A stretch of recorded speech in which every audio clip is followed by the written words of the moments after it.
Hey there folks, in today's video I'm going to show you how to wind a bobbin on a Singer 5528 sewing machine. First thing we're going to do is get our thread of choice onto our post at the back here. Then we're going to go ahead and lift up our presser foot. You're going to come over to the dial here, twist it towards you. Then you're going to grab your thread and go to this post right here. And we're just going to pull it over top between the slits till it clicks into place. Then we're going to come around this little disc right here. Then we're going to grab our bobbin. And from the inside towards the outside, we're going to thread through one of the holes.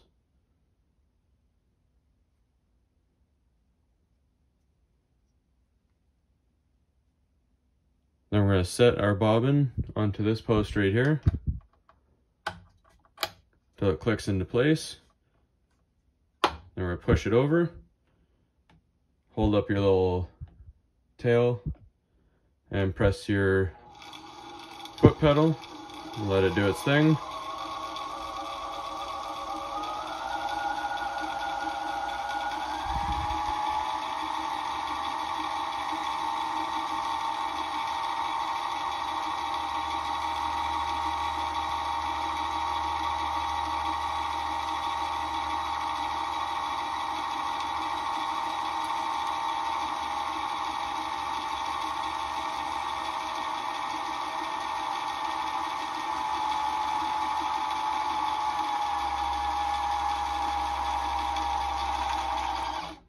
And once it's all full, the thread is actually going to push this away and it won't actually spin anymore, so you know you're good.